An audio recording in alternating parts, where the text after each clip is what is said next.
Long before he carried the title that would terrify 3 continents, the boy who became Genghis Khan was simply named Temujin, born sometime around 1162 on the harsh, windswept steppes of what is now Mongolia. His early life reads less like the origin story of a world conqueror and more like a survival drama. His father, a minor tribal chief, was poisoned by rival clansmen when Temujin was still a child, and the family, his mother, several siblings, and Temujin himself, was abandoned by their own tribe and left to fend for themselves on a hostile, unforgiving landscape. Stripped of status, allies, and protection, they survived on roots, fish, and small game, a humiliating fall for a family that had once commanded respect. This abandonment shaped Temujin in ways that would later define his entire approach to power.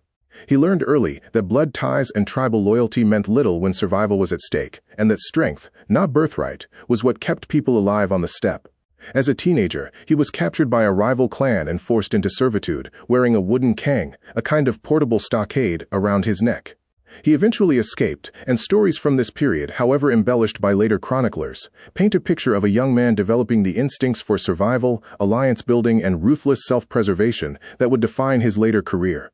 What set Temujin apart from countless other steppe warlords of his era wasn't just battlefield skill, it was his vision for an entirely new kind of social order. Mongolian society at the time was a fractured patchwork of competing clans, constantly raiding and feuding with one another, with loyalty determined almost entirely by bloodline and tribal affiliation.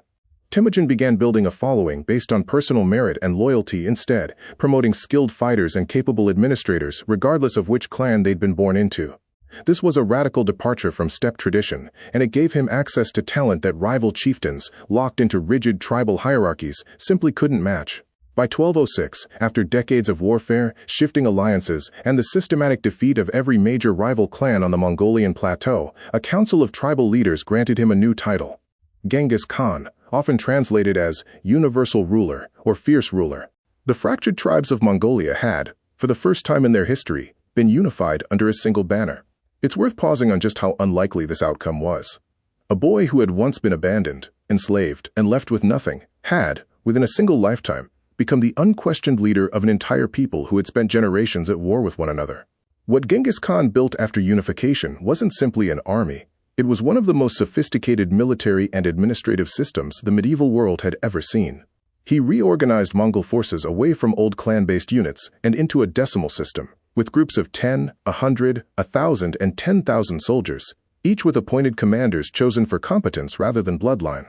This structure made the army far more flexible, easier to coordinate across vast distances, and resistant to the kind of internal rivalries that had crippled unified efforts in the past.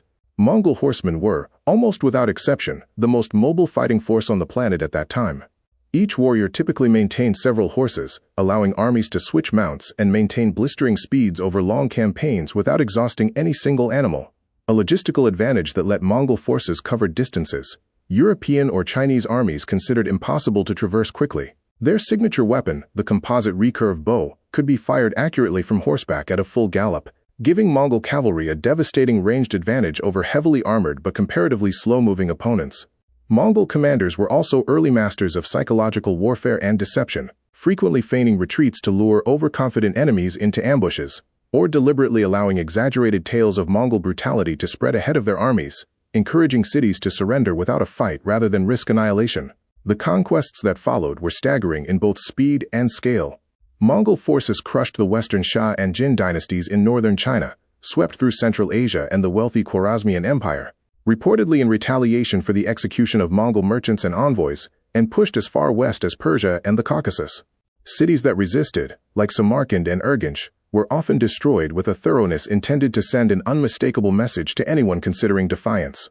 Cities that resisted, like Samarkand and Urgench, were often destroyed with a thoroughness intended to send an unmistakable message to anyone considering defiance. Cities that surrendered peacefully, on the other hand, were frequently spared, their artisans and skilled workers absorbed into the growing Mongol administrative machine rather than slaughtered. This combination of devastating violence against resistance and genuine pragmatism toward submission became the defining strategic signature of Mongol expansion, repeated across nearly every campaign for decades after Genghis Khan's death in 1227. Engineers and siege specialists captured from conquered Chinese and Persian cities were also folded into the Mongol war machine, giving nomadic horsemen access to catapults, trebuchets, and gunpowder-based weapons that allowed them to overcome even the most heavily fortified walled cities, something pure cavalry forces alone could never have managed. Genghis Khan's death in 1227 didn't end Mongol expansion, it accelerated it. Under his successors, particularly his grandson Kublai Khan, the Mongol Empire eventually stretched from the Pacific coast of China all the way to the doorstep of Eastern Europe, encompassing roughly 9 million square miles of contiguous territory, making it the largest connected land empire ever assembled in human history, a record that still stands today. Mongol armies sacked Baghdad in 1258, effectively ending the Abbasid Caliphate's golden age, and pushed into Hungary and Poland, terrifying European rulers who had no real framework for understanding an enemy this fast, this disciplined, and this far from home. Yet what often gets lost beneath the empire's fearsome reputation for violence is just how transformative its governance could be once conquest gave way to administration. The Mongols established the Pax Mongolica, a period of relative stability that allowed trade routes across Eurasia, collectively known as the Silk Road, to flourish with a safety and efficiency they hadn't enjoyed in centuries. Merchants, diplomats, and travelers like Marco Polo could cross thousands of miles of previously dangerous territory under Mongol protection.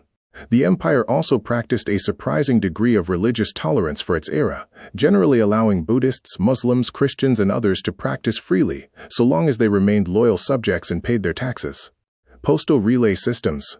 An early form of long-distance communication network using stationed riders and fresh horses allowed messages to travel across the empire at speeds that wouldn't be matched in some regions for centuries. Eventually, the empire fractured into 4 major successor states: the Yuan dynasty in China, the Golden Horde in Russia, the Chagatai Khanate in Central Asia, and the Ilkhanate in Persia, each evolving along its own political trajectory as the unifying force of a single ruling family weakened over generations. But the impact of the original conquest never really faded. Trade networks, cultural exchange, and even genetic legacy spread across Eurasia in ways historians are still mapping today. Genghis Khan, the abandoned boy who once survived on roots and fish on the open steppe, had built something so vast and so consequential that its echoes are still detectable, quite literally, in the DNA of tens of millions of people alive right now. Few figures in human history traveled further, in every sense of the word, from where they started,